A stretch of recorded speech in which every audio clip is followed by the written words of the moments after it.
ओम शांति। आज 7 जुलाई 2022 के साकार मधुर महावाक्य हैं। आज परम सतगुरु से वरदान लेने का दिन है, शक्तियाँ लेने का दिन है। उनकी नज़रों से निहाल होते आत्मा खुशहाल बन जाती है। आज परम सतगुरु ने बहुत ही सुंदर वरदान दिया है। सत्यता के आधार पर विश्वास के पात्र बनने वाले बाप और परिवार के परम स्नेही भव। जो बच्चे दिल और दिमाग से ऑनेस्ट रहते हैं वो बाबा के परिवार के अति स्नेही बन जाते हैं। स्नेह में उन्हें सब अधिकार प्राप्त हो जाते हैं। उन्हें कुछ भी सिद्ध करने की आवश्यकता नहीं, सत्य स्वयं में ही सिद्ध होता है। ऐसी स्नेही आत्माएं सदा उड़ती कला का अनुभव करती हैं। ऐसे परमात्मा स्नेही, प्रभु स्नेही, परिवार स्नेही बनना है। सबसे अधिक धनवान कौन है? जिसके पास शांति और पवित्रता का खजाना है। आज बाबा ने मुरली में समझाया कि बाप से तुम 1 सेकंड में जीवन मुक्ति का वर्षा लेते हो। ऐसा पुरुषार्थ करो अंत काल में बाबा के सिवाय कुछ भी याद ना आए। पर इसके लिए बहुत काल का अभ्यास चाहिए कि हम एक बाबा की याद में रहें।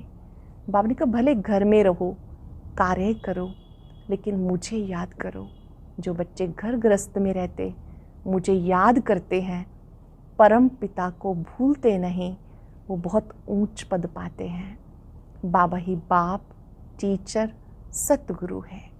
साथ साथ ऊंची मंजिल है एक की याद में रहना।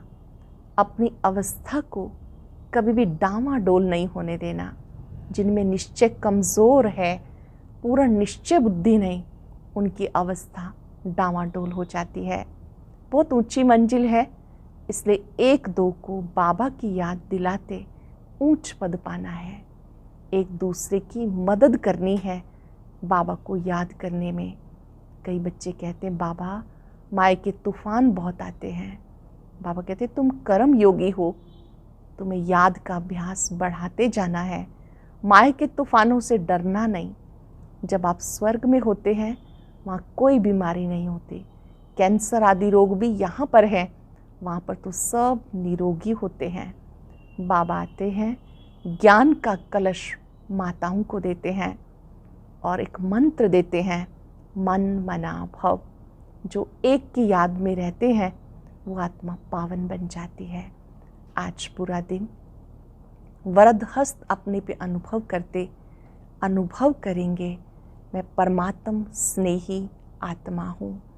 मुझे 1 सेकंड में जीवन मुक्ति पानी है तो एक बाप को याद करना है। उस याद का अभ्यास बढ़ाते जाना है। अब सुनते हैं आज की मधुर मुरली राजयोगिनी बड़े दीदी से। ओम शांति।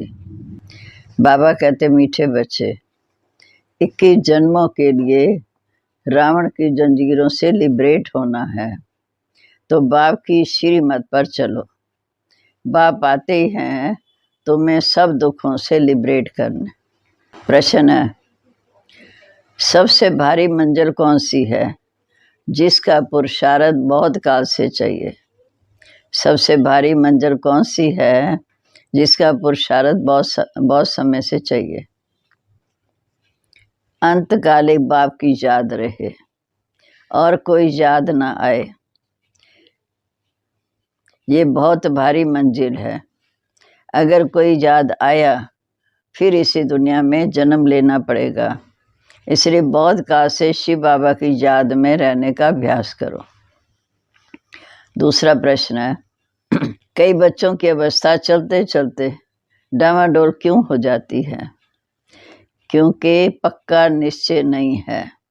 जब निश्चय में कमी आती है तब पारे की तरह अवस्था नीचे ऊपर हो जाती। कभी बहुत खुशी रहती, कभी खुशी कम हो जाती। गीत है, भोलेनाथ से निराला और कोई नहीं। ओम शांति। बच्चे समझते हैं हम भोलानाथ शिव बाबा के सन्मुख बैठे हैं और ब्रह्मा मुख द्वारा ये सहज राजयोग भी सीख रहे हैं। शिव बाबा के सन्मुख बैठे हैं, ब्रह्मा मुख द्वारा ये सहज राजयोग भी सीख रहे हैं। सब वेदों शास्त्रों ग्रंथों आदि का सार बाप बैठ समझाते हैं। ये बच्चों की बुद्धि में बैठा है। चित्रों में भी है ब्रह्मा द्वारा स्थापना। तो ब्रह्मा द्वारा सभी वेद शास्त्रों का सार सुनाया। तुम बच्चों को ये सब बातें कौन समझाते हैं? स्वयं परमपिता परमात्मा भोलानाथ शिव बाबा। वह निराकार है, इसलिए हर बात ब्रह्मा द्वारा समझाते हैं। जिसको समझाते हैं वह फिर औरों को समझाते हैं। अगर नहीं समझा सकते तो गोया वह खुद नहीं समझे, अर्थात बेसमझ है।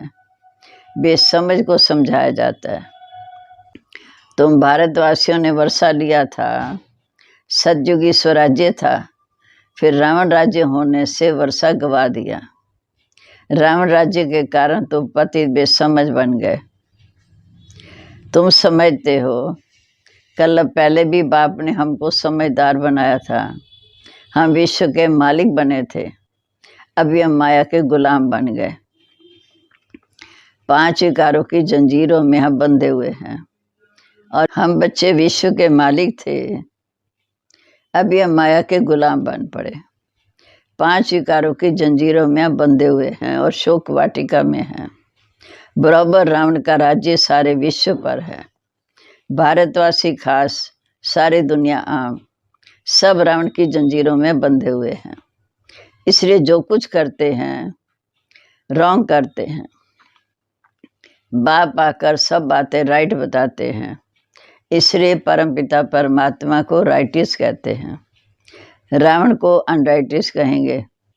आधा कल्प राइटिस राज्य चलता है, सत्यता का राज्य सतयुग त्रेता में। आधा कल्प अनराइटिस राज्य चलता।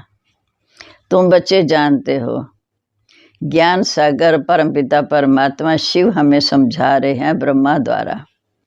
गाया भी हुआ है सेकंड में जीवन मुक्ति। ऐसे बहुत कहते हैं सेकंड में जीवन मुक्ति, परंतु इस समय सब जीवन बंद में है। खास भारतवासी 1 सेकंड में जीवन मुक्ति का वर्षा लेते हैं, निश्चय हुआ वर्षे के अधिकारी। अब तुम बच्चे जानते हो हम भगवान के बच्चे हैं। भगवान खुद कहते तुम हमारे बच्चे हो। जानते हो ईश्वरी नई दुनिया की स्थापना करते हैं। ईश्वरी नई दुनिया की स्थापना करते हैं तो जरूर पुरानी दुनिया में आना पड़े। पुरानी दुनिया को पतित भ्रष्टाचारी कहा जाता। सभी भगवान को बुलाते हैं कि हमें जीवन से मुक्त करो, दुखी जीवन से मुक्त करो, दुख से लिबरेट करो। मनुष्य जानते नहीं कि इस समय रावण का राज्य कब और कौन स्थापन करते। कोई ऐसा नहीं जो ये कह सके सेकंड में जीवन मुक्ति। हम ही जीवन मुक्ति पाते हैं। सबकी सदगति शिव बाबा करते हैं। मैं ही खास भारत आम सबकी सदगति करता हूँ। गाया जाता है परमपिता परमात्मा सर्व का सदगति दाता है, सर्व का लिबरेटर है। दुख से लिबरेट करते हैं, सुख से कोई लिबरेट करते हैं क्या? दुख से लिबरेट तो बाप करते हैं। अच्छा, सुख से लिबरेट कौन करते? रावण। यही भारत सुखी था ना, सुख से लिबरेट करने वाला रावण। अब राम की श्रीमत पर चलने से तुम 21 जन्मों के लिए लिबरेट होते हो, दुखों से छूट जाते हो। उसको कहा जाता है जीवन मुक्ति या सदगति। बच्चों की बुद्धि में अब बैठा है कि यही भारत जीवन मुक्त था, तब सुखधाम था। अब ये भारत दुखधाम है, जीवन बंद में है। तो बाप बेहद की ये सब बातें सुनाएंगे ना। जीवन मुक्त तो कोई बन ना सके, क्योंकि ये अविनाशी बना बनाया ड्रामा है। इसमें कोई चेंज नहीं हो सकती। मुख्य शिव बाबा, उसको क्रिएटर डायरेक्टर भी कहते हैं। ब्रह्मा विष्णु शंकर का भी पार्ट है। जगदम्बा जगत पिता का भी पाठ है, देवी देवताओं का भी पाठ है, फिर इस्लामी बौद्ध आदि सबका अपना अपना पाठ है। वही पाठ सबको बजाना है, जो जिस आत्मा में पाठ भरा हुआ है सबको बजाना है। फिर पाठ में एक धर्म हो जाएगा, दूसरे सब धर्म अपने समय पर आकर पाठ बजाएंगे। सतयुग में एक ही धर्म होगा, आदि सनातन देवी देवता धर्म, बाकी सब धर्म द्वापर से आएंगे। अब तुम जानते हो इस समय ब्राह्मण कुल की रिपीटिशन है। प्रजापिता ब्रह्मा से ब्राह्मण कुल की स्थापना होती है, उनको ब्राह्मण संप्रदाय कहा जाता। क्राइस्ट से क्रिश्चियन संप्रदाय की रचना हुई। परमपिता परमात्मा ने ब्रह्मा और ब्रह्मा द्वारा ब्राह्मण संप्रदाय रची। फिर वे इतने सब मुख वंशावली होंगे, कुख वंशावली तो हो ना सके। जो इस समय ब्रह्मा की संतान, शिव बाबा ने ब्रह्मा मुख द्वारा बच्चों को रचाया था, हमें मुख वंशावली संतान कहते हैं ना। तो माता पिता हम बालक तेरे, तो ये सब राइटियस चिल्ड्रन हैं। ये है अडॉप्शन। पहले ब्रह्मा को अडॉप्ट किया, फिर ब्रह्मा द्वारा तुम ब्राह्मण ब्राह्मणी अडॉप्ट होते हो। तुम जानते हो हम शिव बाबा के पोतरे ब्रह्मा के बच्चे हैं। पहले ब्राह्मण का कुल है, बड़ा भारी कुल है, अभी अडॉप्ट करते हैं, फिर कभी ये अडॉप्शन होती नहीं। सिर्फ इस कलयुग के अंत में, सतयुग के आदि में संगम पर अडॉप्शन होती है। फिर सारे कलम में शिव बाबा ब्रह्मा द्वारा में अडॉप्ट नहीं करते। सन्यासियों की होती है, वे अपने जिज्ञासुओं को अडॉप्ट करते हैं। कहते हैं तुम्हारे फॉलोअर्स हो, घर बार छोड़ कफनी पहने तभी तो उनको फॉलोअर्स कहा जाए ना। यहाँ तुम हो ब्राह्मण, सच्चा सहज राजयोग का रास्ता सबको बताना है, कुछ ना कुछ समझाना है। 1 सेकंड में बाप से वर्षा मिलता है, परमपिता परमात्मा से जरूर मुक्ति, जीवन मुक्ति का वर्षा मिलेगा। शिव बाबा को याद करना है। सब आत्माओं का बाप एक शिव है, उसको याद करने से ही तुम स्वर्ग के मालिक बनेंगे। लौकिक बाप को याद करने से स्वर्ग के मालिक नहीं बनेंगे। भल घर में रहो, परंतु शिव बाबा को याद करो। हम आत्मा शिव बाबा की संतान हैं, इसी निश्चय में रहना है। पूरा निश्चय ना होने से अवस्था डामाडोल होती है। जैसे पारा होता है ना, अभी अभी खुशी का पारा चढ़ता है, अभी अभी भूल जाएंगे। अभी बाप कहते तुमको घर वापस जाना है, फिर आकर नहीं खा लेंगे। तुम जानते हो पुनर्जन्म लेते आए, सर्व के लिए पुनर्जन्म की बात ही नहीं। वह पुरानी खाद छोड़ दूसरी नहीं ले लेते। वैसे तुमको भी बदलना है। मनुष्य जब बूढ़े होते तो कहते हैं अब जाना है, जड़ साक्षात्कार होता, अब हम बालक बनने वाले हैं। उनको पता है अभी हम ये शरीर छोड़ बालक बनेंगे, फिर सतो प्रधान शरीर मिलेगा। पुराना शरीर को जर्जरी भूत कहा जाता।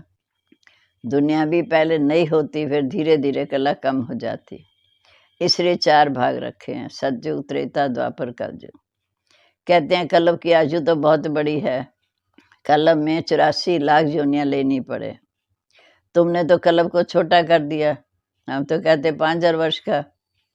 फिर दुख देखो कितना है। लाखों वर्ष आयु लगाने से समझते हैं कि 84 लाख जन्म होते होंगे।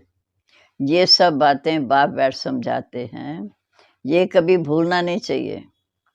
स्टूडेंट टीचर को कभी भूलते नहीं। तुम भी जानते हो हम पढ़ने आते हैं ईश्वरी क्लास में, मुरली सब सेंटर्स वाले सुनते हैं। पढ़ाने वाला तो एक ही ज्ञान का सागर ठहरा, उनको ही ज्ञान का सागर, पतित पावन, सर्व का सदगति दाता कहा जाता। सर्व अर्थात भारत और सभी खंड आ जाते हैं।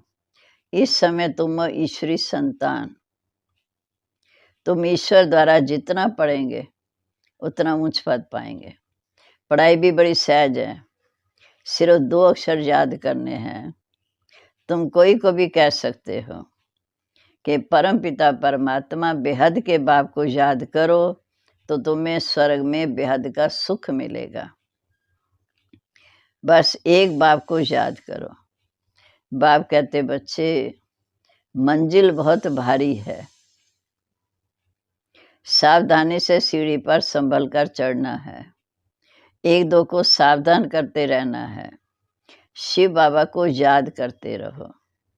बाप बैठ बच्चों को समझाते हैं कि बच्चे, इन साधु संत महात्माओं का भी उद्धार मुझे करना है।